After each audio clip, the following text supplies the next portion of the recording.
Hello, everyone. Good afternoon and happy August. August is National Multi-Ethnic Donor Awareness Month. And because of that, I'm bringing you a couple of different perspectives to discuss organ donation and transplantation awareness in multi-ethnic communities here in Nebraska. So I have a couple guests with me that I would like to introduce to you. And I'm first going to start with Mercedes Aguilar. Mercedes is a two-time kidney recipient and a member of the Hispanic community. So, Mercedes, would you mind telling me a little bit about yourself and your connection to organ donation and transplantation? Hello, everyone. I am a two-time kidney recipient. I am a mother of two, and wouldn't be if it weren't for organ donation. I had problems with my kidneys since I was born, and it was just um, back then in the 70s, people really weren't aware too much of organ donation. So I was tested a few times because I was in fifth grade already taking blood pressure meds, and Wow. they couldn't figure out what was going on with me. They didn't figure out anything about my kidney till 1997 was when they figured out that there was something wrong with my kidney.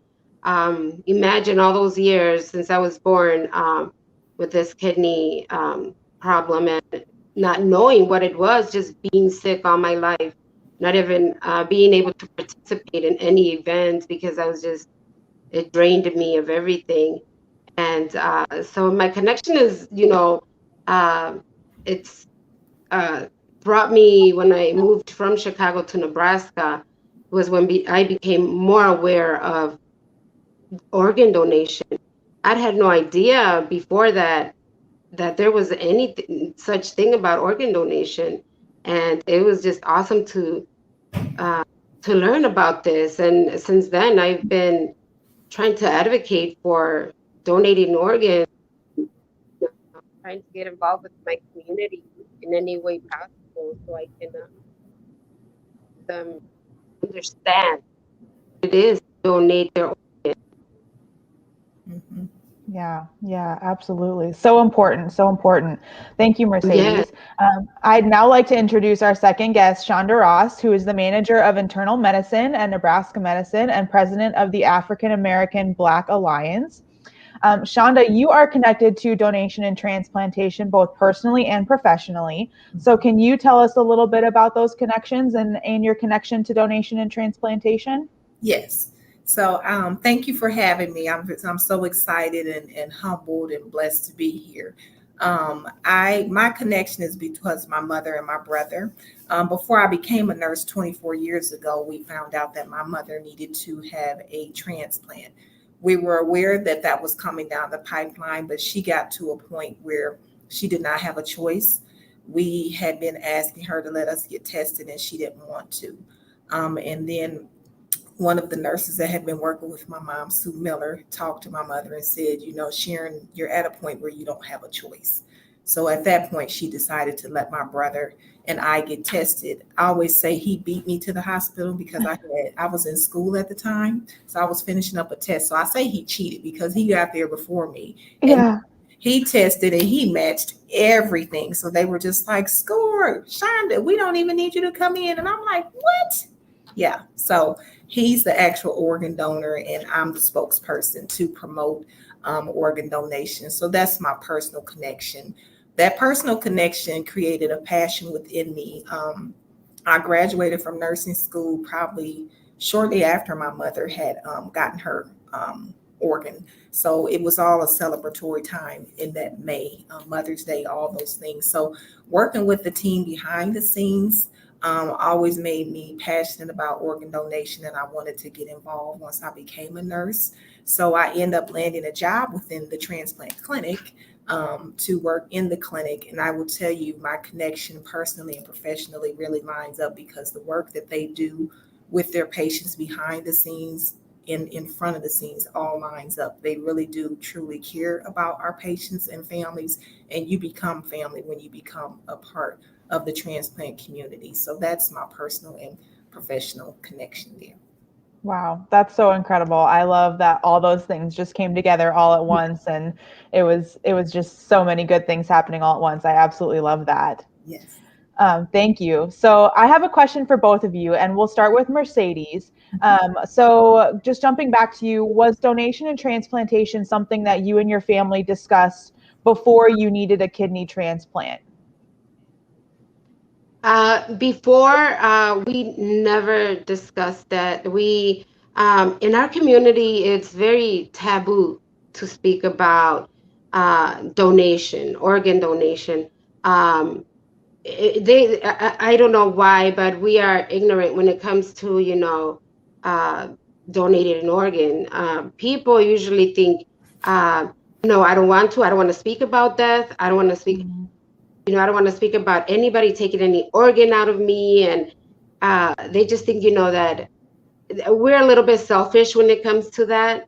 Um, there's so many of us that, healthy people that can donate their organs, but are just afraid because they think they're taking away something that, that they still need, and really don't think about, how much they can really help. So we really didn't speak about it. We never ever talked about anything about, hey, how about we talk about what are the options, once, um, to the point where, I need an organ Yeah. transplant. Yeah. And my husband and I were the first ones in the whole family that started, talking about this. And then when it came closer to, I thought it was a death sentence, Mm. just going into dialysis.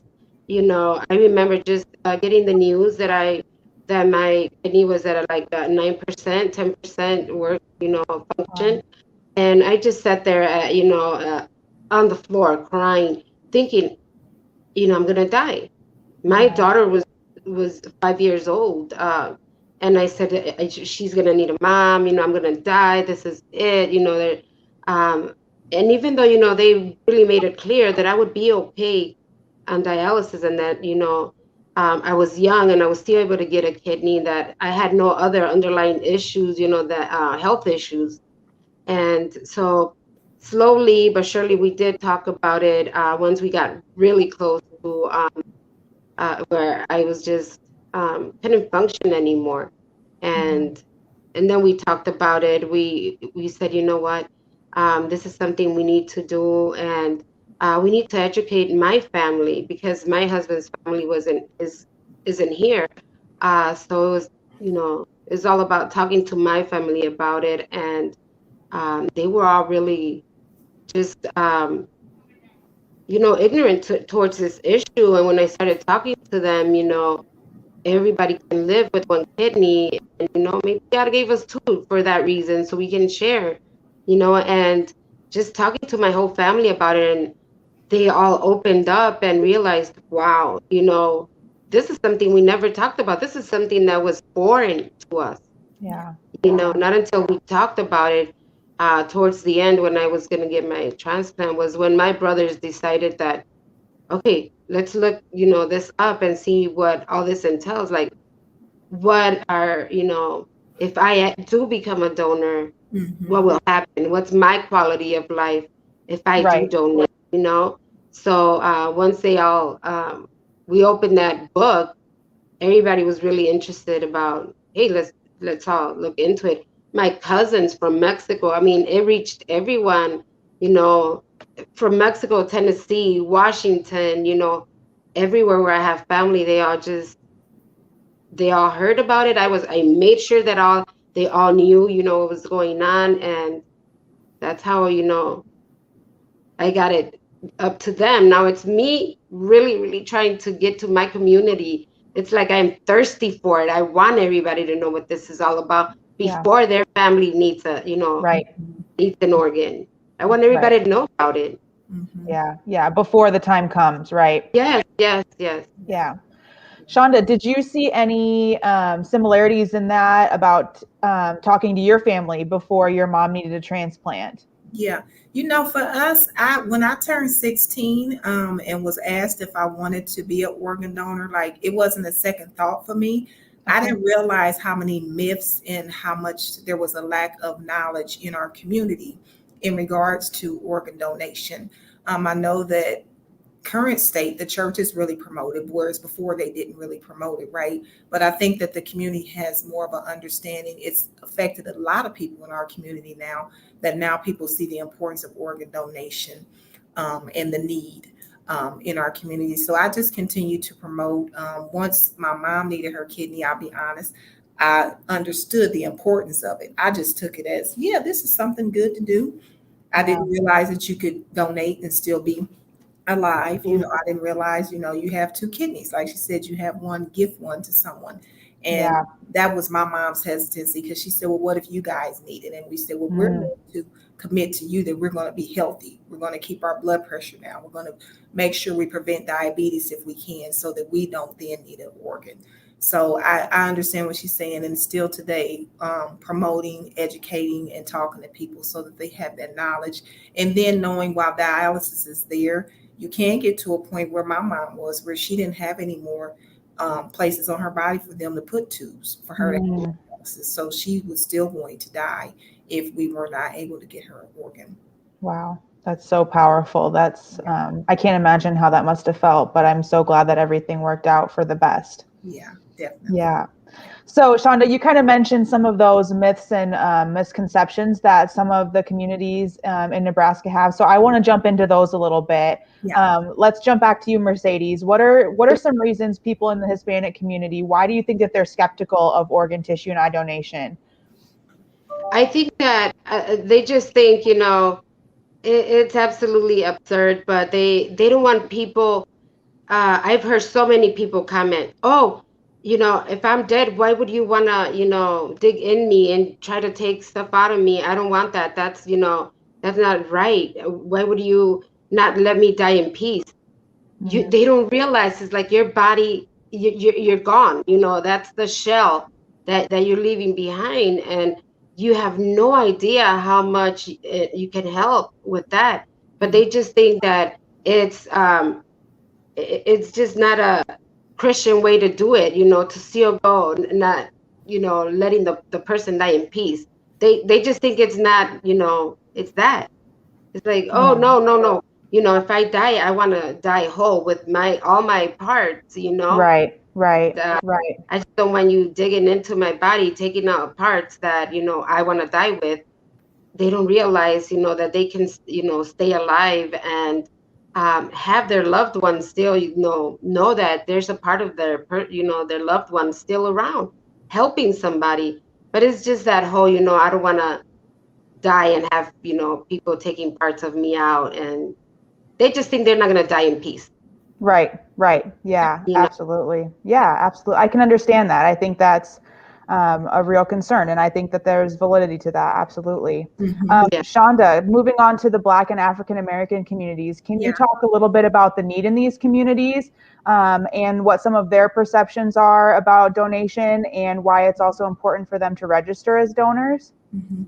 Yeah, so we have a high need. I mean, as African American patients, there's sometimes it's hard for us to find that match, right? So it's very important for us to be able to. It's kind of like how I say healthcare. The patients are very excited when they see somebody that looks like them, right? And you're able to convince them to get certain things done because they understand you're coming from a good place.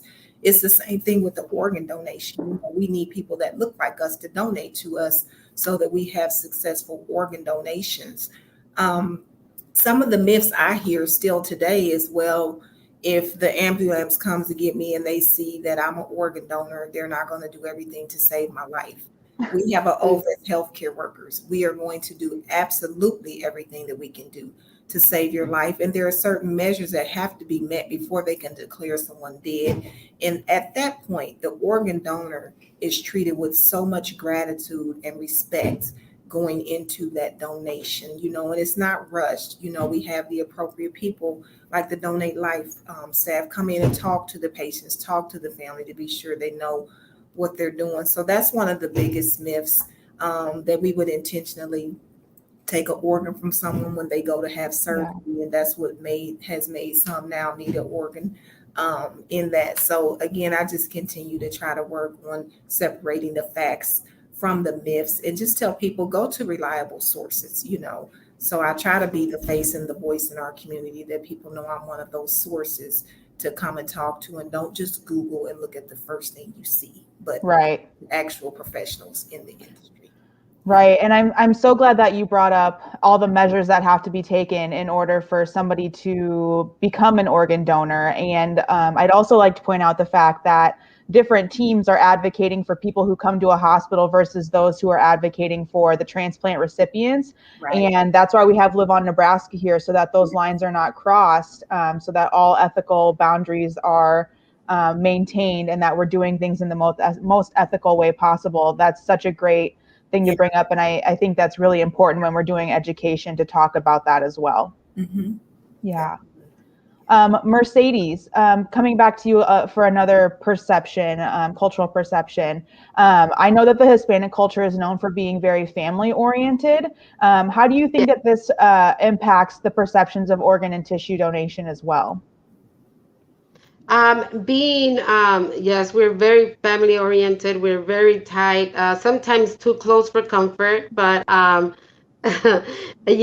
think that once someone gets in um, like me, for instance, once I started talking about it, with my family, when we would have gatherings like for Christmas and, Thanksgiving, when we were all together, I would always make it a point to talk about it Yeah. because, I wanted them to know that, yes, I was on dialysis and everybody was concerned for me. And, but they really, sometimes they don't pay a lot of attention. And it's like, you can survive. Your life could be good. You can have so many years, so a lot of quality, of life, even if you donate, your organ. Being a living donor is, one of the greatest gifts we can ever have. So, talking to the family about it and them, opening up to the whole uh, giving the gift of life. Um, I think it didn't take long for me to convince everybody, you know. And like she said, it's the, oh well, if I get into an accident, Yeah. what, they're not gonna let me live. They're gonna, let me die because they're gonna want to just take my organs. Yeah. And that's the way a lot of, people that I've talked to in the Hispanic community think. It's like, no, if I get into an accident, they're gonna just let me die so they can take the organs. That's all they want to do. And I say, no, they will fight for your life to the last minute. They're not gonna let you die because they want to take your organ. And it's that, I think it's that they just make that connection right away. If I get into an accident, if something happens, they're not gonna even fight for my life. And I said, you know Right. what? Like when I had the heart attack, they would have let me die.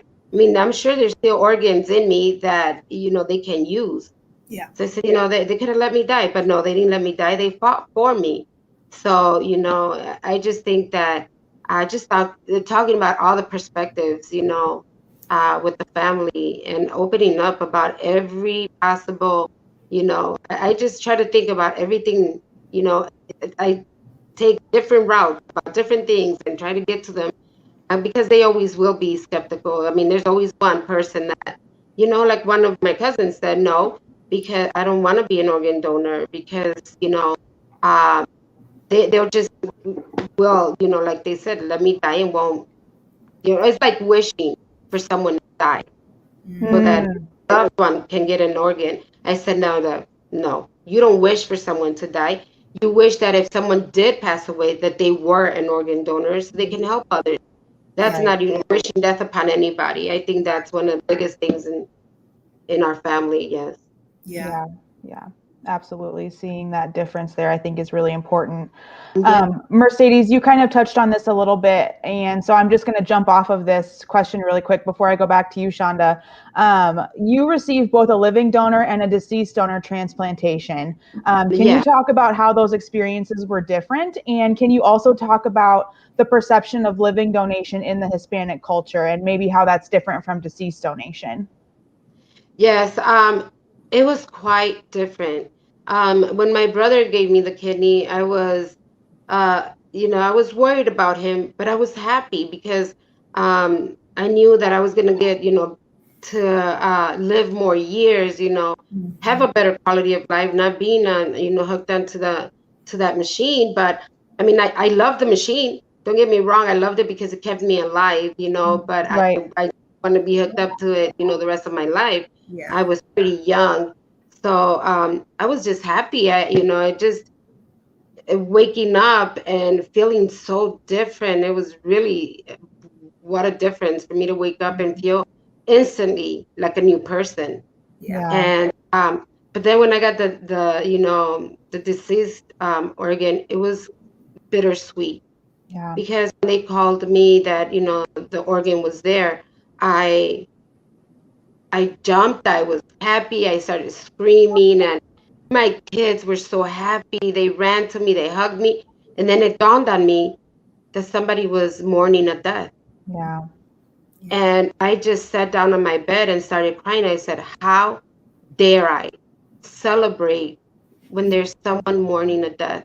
And it damped, I just damped that feeling of happiness, and I couldn't celebrate it. It took me a long time, more than a year, to accept that, I just felt really sad, and Yeah. I felt happy that I didn't have to do dialysis anymore and that I was finally being able to to pee. But it was still really sad to me that someone passed away. And my brother, the one that gave me the kidney, said, "You know what? You got to live your best life for that person. Yes. That person decided to give you that gift. So you have to live and honor that person There you and go. not be, I'm sure that person wouldn't want you to be sad. Right. So you have to celebrate that person's life by Yeah. living the best life you can. Yes. And, and it made a difference. It started to change my mind about it because I was really sad about it. But, and just talking about, being a living donor now, my family, um, my nephew needed a kidney too, and his brother gave him a kidney because he said, my uncle gave my aunt his kidney and he was totally fine. So I can give my brother my kidney and I know I'm gonna be fine. And Yeah. so everybody's on board with donating or being a living donor. And everybody that is healthy that don't have any underlying issues, I think that, that's something that we don't even have to worry about in this family anymore. Yeah, yeah. Well, Mercedes, I just want to say thank you for being such an advocate for us because I think what your brother said was so true. And I think that you are one of the epitomes of a person who gives back after transplant. And I know that you just do so many amazing things and you give back all of your time whenever you can for Live on Nebraska and other organizations. And you're so active in your community. So thank you so much for all that you Oh, do. Yeah. thank you. Yes, and this is not. I'm just beginning. This is my life mission. If Yeah. I went through so many things, so many surgeries, this heart attack and everything, and I'm not gone, it's because I still have so much to do here, and my life is dedicated to, Yeah. serving my community and teaching them about, organ donation and I'm not dying any day soon, so you're gonna be hearing, of me for a long time. I really gotta get it out there. I am really like I always, email you guys. Whatever you have, I'll do it. I want to Yeah. participate because I'm here to serve. Yeah. Yeah, yeah, and it shows. So thank you so much. I Thank you. appreciate Thank that. you so Yeah, much. yeah. Shonda, I want to talk to you about what your message would be to members of the African American community who might be on the fence about registering as a donor. Mhm. What I would say is exactly what her brother said. It's a gift of life. You can still live and give. with a kidney and even with a liver, So I say get the knowledge by seeking information from the appropriate resources. Know that when someone makes a decision to be a organ donor, that's a decision that that person has made because they want to help someone. So I understand the guilt complex that she's speaking of, saying, Yeah. well, somebody had to die in order for me to get an organ, but know that that person made a decision that they want to give you the gift of life. And what you do is you honor that gift, like what Mercedes is doing by becoming an advocate and educating everyone. We go through all the safety, all the appropriate measures for our organ donors who come in deceased before we move forward with a donation. So please know that no measures are cut in order for us to get your organ. That's made for sure. And you are treated with Yeah. dignity and honor. It's what we need to do for one another.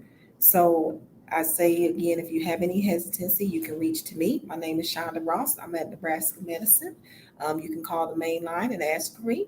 Or if you see me out in the community, then feel free to speak with me. And I'm here as an advocate for organ donation. I'm an organ donor.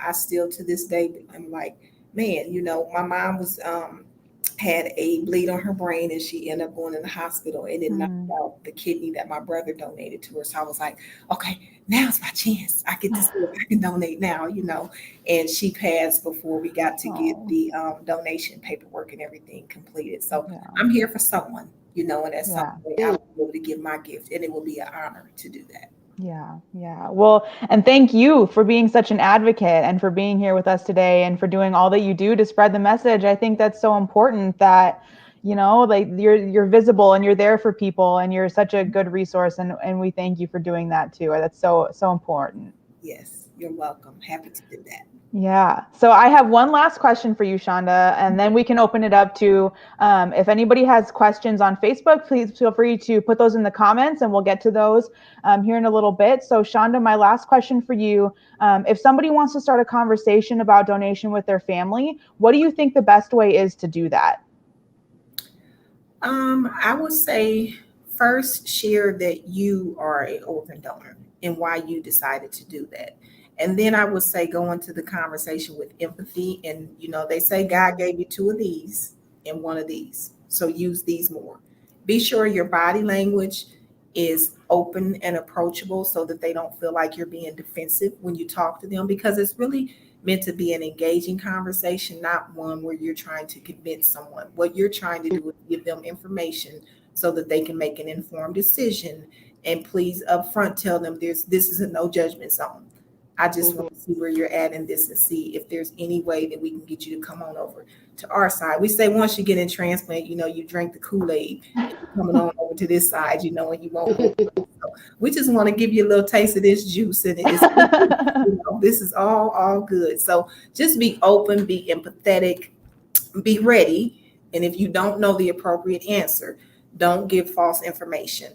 If you don't know the appropriate answer, what you want to say is, what? I don't know, but let me find out and let me get the right resource. And you have resources with Live On Nebraska. There's plenty of pamphlets and things like that you can have to give to people, but you want to make sure you're armed with the information. And if you don't have the information to a question that comes in that conversation, that you find the resource and get it back to that person pretty readily so that they know you mean business about this. Yeah. Absolutely. All amazing tips. I was a communication major. And so hearing you talk about listening and empathy, those are also important in a conversation and a dialogue. So those are all good things to keep in mind when we're having a conversation that is so important as organ and tissue donation. So thank you. Yes. I'm going to bring Kara back on and see if we have any questions or comments from Facebook so that we can answer those. Awesome. Thank you, guys. It's so wonderful to hear your perspectives, and every opportunity like this is a learning opportunity for all of us. So thank you. We don't have a lot of questions, but one that I wanted to ask of you is what you see, or if you feel like social media, television, what role they play in perceptions about donation and transplantation. I think, from our perspective, we've seen social media can do a lot of good when it comes to finding donors or educating about donation, but that it also can be a breeding ground for misinformation. Television doesn't a lot of time represent donation accurately too. Do you feel like that plays a role, for good or bad, in educating and talking about donation in your communities? Mhm. Yeah, I think so. I think I've seen a lot of positives on social media in regards to transplantation. I mean, I've seen the picture of them wheeling a patient down to the OR that had made the decision to become a donor, and the healthcare team was clapping them in or praying as they walked through the hallway. So I've seen those positives, and for the negatives, I again say, that's going to always be there, right? So we just have to be sure that wherever that negative information is, that we're real close to it so that we can come in to debunk that. But I don't think you'll ever be able to stop it. We just got to make sure for as many negatives that we have just as many positive messages out there. Yeah. Absolutely. Mercedes, any thoughts on that? Yes. I think, I've seen a few movies now that have to do, with that, with organ donation. And some of them have been like really accurate. And then there's some movies that have been, uh, they don't give the right information. Mhm. And I think, if these producers can really get informed and really give out the right information in those movies, people would understand it better. Yeah. But I have seen a few movies now that have to do with organ donation, and I just think, wow, that makes this information more like it comes out there. It's entertaining. People get to learn about it. But so if people are watching it and get to learn about it, I wish that information was correct. Right. That was down to the T. Yeah. And I have not seen, a movie where it's everything is accurate. But in social media, everything that's on there, like with Live on Nebraska and, other things that I've seen on there. Yeah, I mean, I just think that there is a lot of information out there. I just wish there was more in Spanish. Oh, You yeah. know, I Mhm. really do wish that there was more in Spanish, and that's my life mission. So whenever you guys need me to do anything in Spanish, I'm ready for it. But I think that yes, that there is a lot of information out there in social media, and there is people that that go on there and make comments that are just there's always going to be those people that hide behind you know, behind all these social media apps, and will just go on there and just throw in lies or talk bad about organ donation. But there's always the salty people. Yeah. I like that, salty. The salty people. Yes. It's Yeah. multi. I'm curious, Mercedes, as you went through the process of getting listed for your kidneys, and learning, I'm sure there's been a lot through the years, through both of your transplants, that you learned about the donation process. What was more involved in that? Was there anything that surprised you, kind of understanding how donation actually takes place? Absolutely. When my brother was, everything was just surprising me because I had no idea what dialysis was, any of that. So it was just see what they was, you know, watching people on dialysis, the whole process of, washing your blood and coming back in clean. It was, it was a surprise. But then when, they talked about you don't have to be on the machine forever, someone can come in and give you an organ if they decide to donate it. And so when my brother decided to donate it, I was really concerned that if he's going to have one more life. And the doctor told me that kidney that was left in his body would grow more to replace the one that's not there.